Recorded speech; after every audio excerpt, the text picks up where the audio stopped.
Today, on Be Something Wonderful, thought transmission is real. How you can manifest anything.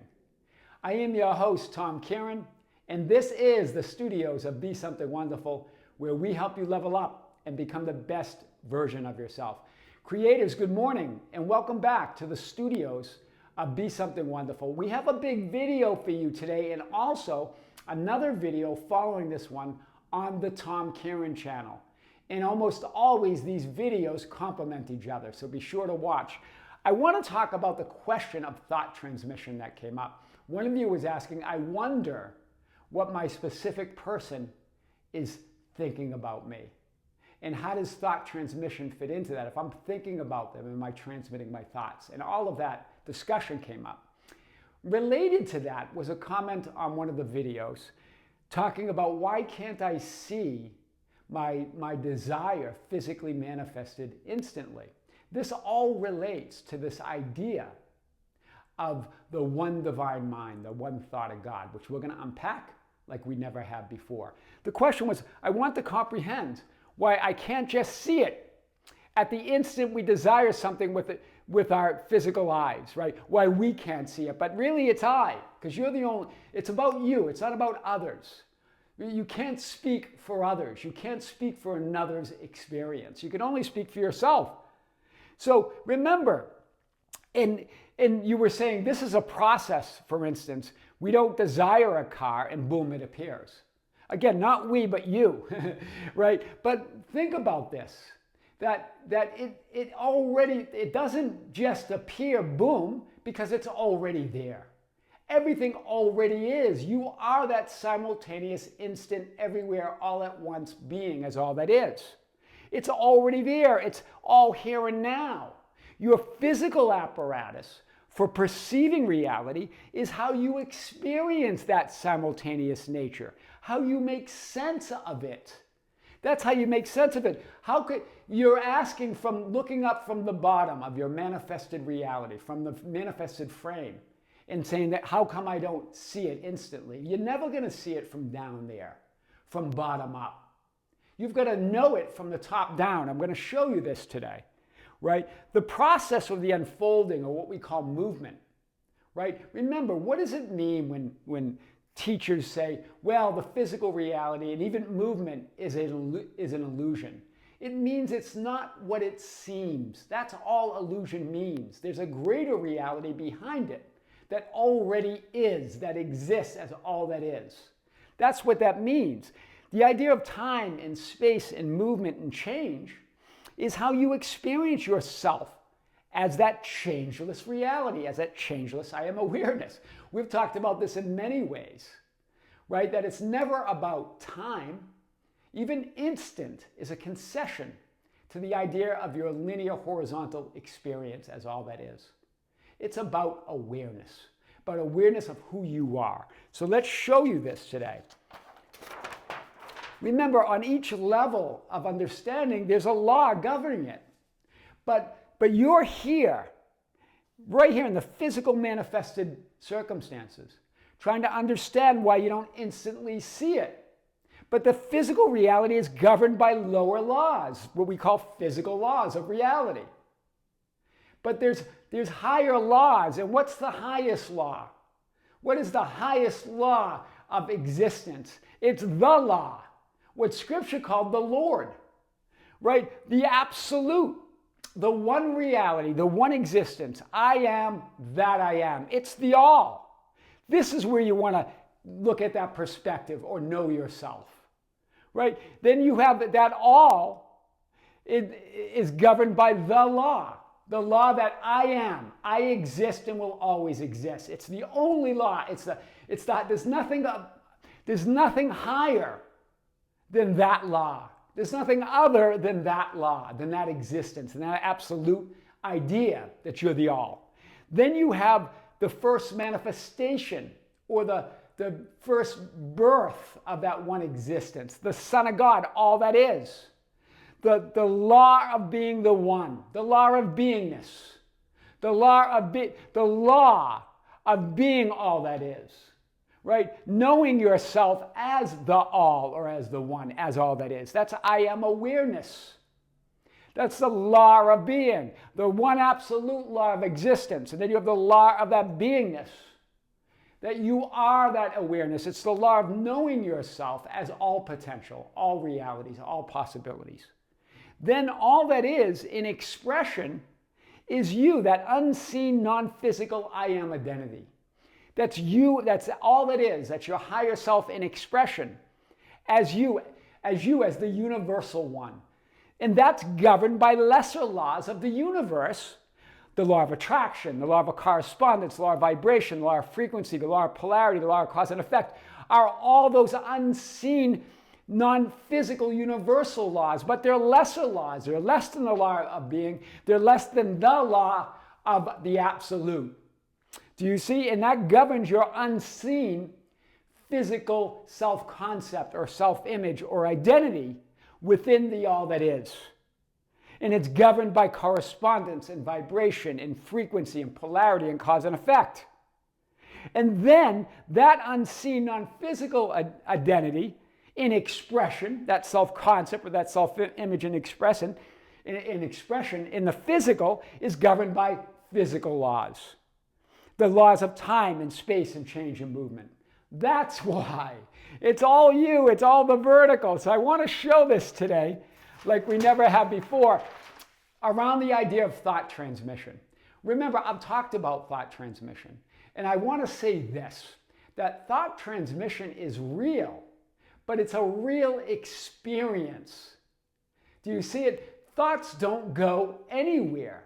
You don't really transmit thoughts. You don't send thoughts. It's a real experience within that one divine mind, that one I am awareness that you are. But they don't go anywhere. Thoughts don't go anywhere. Nothing goes anywhere. It's all here and now. That's what we mean by no movement.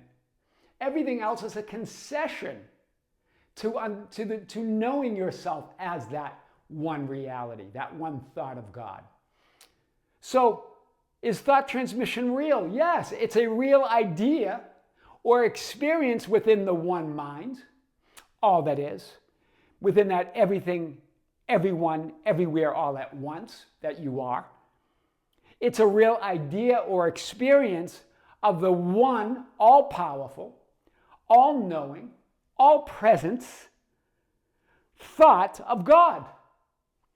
Existence, source of the absolute. I am. There's really just one thought, and it's I am. I exist. You might want to call it the original thought, right? The source thought. One thought of unconditional love, unconditional existence. You're worthy just because, right? You are all that is just because I exist. I am existence. I am that I am. That's what we're talking about. You see, that one thought doesn't go anywhere. So what are thoughts? What is the experience of thought transmission and sending thoughts? It's you seeing a different vantage point or viewpoint or perspective of that one thought of God, that one thought of I am, I exist, I am that I am. Very powerful today. We're going to really unpack this. So stay with me. You got this? Okay. The first thought or the firstborn of God or of existence is I am. In other words, it's I am awareness, the Son of God. I am aware of myself as the all, as the one, as existence, as all that is. Wow. The only begotten Son, the one divine, intelligent, self-aware mind, the one conscious mind, the one thought of God, the one infinite mind. With you now, this one mind is with you, your conscious mind, or in other words, your viewpoint or vantage point or perspective as the center, and everybody else, because there's only one. But in your world, it's you as the center of that mind, the conscious mind or your viewpoint or vantage point or perspective of that one mind. That's what the conscious mind is. There are no finite minds. There aren't really thoughts. There's just one thought, and your viewpoint or vantage point as the center of that one thought or mind that we call thoughts. Right? You are the one divine, self-aware, intelligent, conscious mind. Hear this. Experiencing itself through and as your unique, individualized, focused personality or essence. Wow. You are the one, all that is, the one thought, thinking of and contemplating itself. Wow. In infinite ways, in infinite forms. So we talk about the idea, the concession of infinite experiences of the one mind that we call finite minds or thoughts. But there's only one thought. There's only one mind, and it's contemplating itself. And that creates the idea of infinite thoughts. Do you see this? That's powerful. And you're the center, and so isn't everybody else. That's the paradox. There's only one. So we're going to show this today. One mind, one thought, one I am, the great I am. That's why the ancients said, I am the way, I am the door. Not finite minds, one mind, you as the center, I am. You are that one thought of God, I am, because that is the one thought of God, I am, I exist, right? Experiencing itself through and as infinite perspectives that we call thoughts. Wow. But there's only one thought. So you're just thinking it, we're all thinking the same thought from a different viewpoint, from a different perspective. You don't send them, you don't transmit them. Wow. Powerful. So think about this. If this is true, and it is, because it's the truth of I am as I am exists as one thought, one reality, one existence. So in a very real way, you are only ever thinking of yourself. That's the true meaning of being self-centered. So when someone says to you, you're a specific person or someone else, you're only thinking of yourself, say yes, and you ought to too. Because that's all there is. Do you see it? This is great. Any other thought of, oh no, that's selfish, that's a thought of your lack. It's not a thought of someone lacking, right? When we say, oh, you're selfish, you don't think of me, that's not about their lack or their problem. That's about your lack, your view of yourself as lacking something, that you need someone to think of you outside of you. Wow. This is powerful. So you don't send thought, you don't transmit thought, you don't influence thought.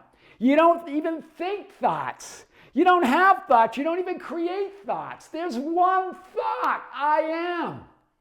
I exist. I am worthy. I am whole. I am fulfilled and I am complete. I am that I am. I'm getting a tingle as I say this.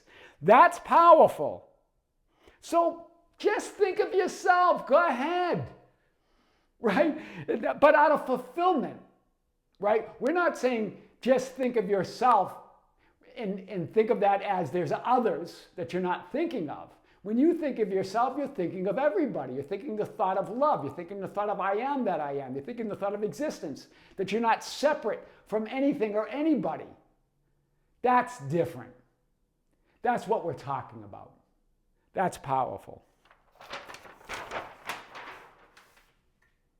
You not only can manifest anything and everything instantly, you do it in every moment. Your thoughts are simply manifested experiences. Or in other words, hear this, unique perspectives, vantage points, or viewpoints of that one thought, of that one experience, of that one mind of I am, unconditional love.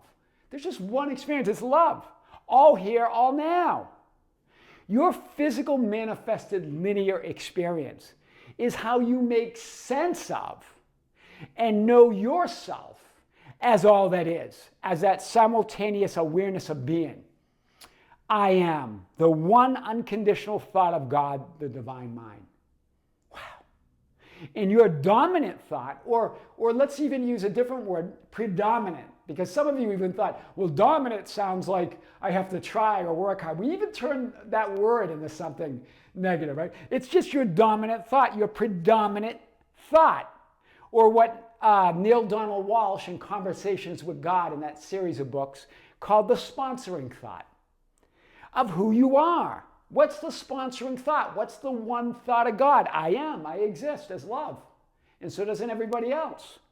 That's your predominant, so your experience of that one thought, or your predominant perspective or viewpoint or vantage point, is your apparent physical and non-physical manifested experiences. Right? Your non-physical experiences that I am, non-physical I am identity. And your physical demonstration or experience of that, or reflection or projection of that. It's your predominant perspective. What's your predominant viewpoint? That's what you'll experience in your life. In every moment, though, it's new. And it's always changing. This is powerful. I hope you're staying with me today. So, it gets to this question. What is my specific person, my SP, thinking about me? I wonder what's going through his mind or her mind as I am thinking about them, meaning I'm thinking about marriage or being together or whatever. Well, nothing but what you're thinking, because it's not a separate mind. They're thinking what you're thinking. And there's no finite minds. There's only one mind. What's going through his mind or her mind is what's going through your mind. Because you create that version or perspective or viewpoint of them as all that is. So you create a real experience or thought transmission. Yeah, it's a real experience. You know when you're thinking of someone, then someone calls. But that's not because you're influencing them or making them call, or because you're transmitting the thought or sending it. You create that experience. It's kind of cool, right? When someone calls you out of the blue when you were thinking, hey, I was just thinking of you. But really, you were just thinking into that one mind, taking on that certain perspective. So of course they have to call you, because that version of them is thinking of you. Do you see? You're creating or manifesting or aligning with that version of them that's thinking of you, right? You create a real experience of thought transmission, or that idea that you're sending or transmitting your thoughts. But you are simply thinking into or experiencing that one divine mind, that one thought of I am, I exist, from a unique perspective or viewpoint. I'm not sure we've said it in this way before. If we have, probably. But this is big today. You experience a version of him or her, either thinking of you or not thinking of you. But it's based on what you're thinking, because there's only one thought, there's only one mind, there's only you. Or in your case, the way you ask the question, you manifest or experience a viewpoint or a perspective, a version of him thinking about you. That version of you, that's wondering if he's thinking about you while you think about him. I'm not sure I can unwind this one. But do you get the idea? It's just one mind. A version of him thinking about you, wondering if he's thinking about you while you think about him. Wow, that's twisted. So, and I mean the idea, the thought, not you. I meant this whole tongue twister, this whole thing. So remember, here it is, that one divine mind. And you as the center of it, you as a conscious center or essence of that one mind. You are all that is. You create your viewpoint of it. So as you think of yourself with that specific person, if you think of yourselves together, you create that experience of him or her also thinking of you together. You create a version of him from your unique viewpoint or perspective. Do you see that? That's powerful. But it's all from that one divine mind and you as the center. This is cool today. Take a picture of this. Right? And remember, right here It's all instant. It's all an instant transmission, in other words, right? Sending thoughts. It's all instant transmission because there's only one mind. So you create that idea of you together. And so whether you experience it as a physical manifested experience and unfolding depends on your predominant thought or sponsoring thought or predominant perspective or viewpoint. That's what we're talking about. Wow! I'm not sure we unpacked thought transmission as much as we did today. Do you see it? That's how it's done. That's thought transmission is real. But it's only real because there's only one thought, because they don't go anywhere, because you're always transmitting as and into that one divine mind, because you're all it. Right? It doesn't go anywhere because it's all here and now. That's how you can manifest anything instantly, because it's all instant. It's instant. Oh no, but Tom, why isn't instant physical reality? That's the experience. It is instant. But how do you experience that instantaneity, that simultaneity? By your apparatus of physically perceiving it. You're the perceiver, you're the perceiving, you're the perceived. You're the observed, you're the observing, you're the observer. All of it by your predominant viewpoint of that one, within that one divine mind or that thought. That's powerful. Following this is another powerful one on the Tom Kearin channel, so be sure to join us at the Tom Kearin. Creators with great love, with great light and infinite gratitude. This is Tom Kearin here in the studios of Be Something Wonderful, where we help you level up and become the best version of yourself. Creators, thank you for being with me. Don't forget, we have a live stream, a live event on the Be Something Wonderful membership channel. I just announced it on both channels, so you can't miss it. You're going to get that announcement. It's January 26, 2025. This month, just in a few weeks, we're going to go live and answer your questions live in the chat, as well as the questions you've been sending to us at info@besomethingwonderful.com. Also, just released on the Be Something Wonderful membership channel, we have dozens of videos and content on the Be Something Wonderful membership channel that really powerful, but we just released one, and everyone is you pushed out. We debunked the myths and misunderstandings of everyone is you pushed out, and talked about how that is how, with that one idea of everyone is you pushed out, the law of assumption, the idea that your inner world, that you are a mirror, your inner world is reflected, projected out there. Everyone is you pushed out empowers you to manifest and create anything. We talked about that. Creators, be sure to join us on our Facebook at facebook.com/groups/BeSomethingWonderful. And for anywhere on social media, either Tom Kearin or Be Something Wonderful. With great love, with great light and infinite gratitude, this is Tom Kearin here in the studios of Be Something Wonderful. Until next time, we'll see you soon.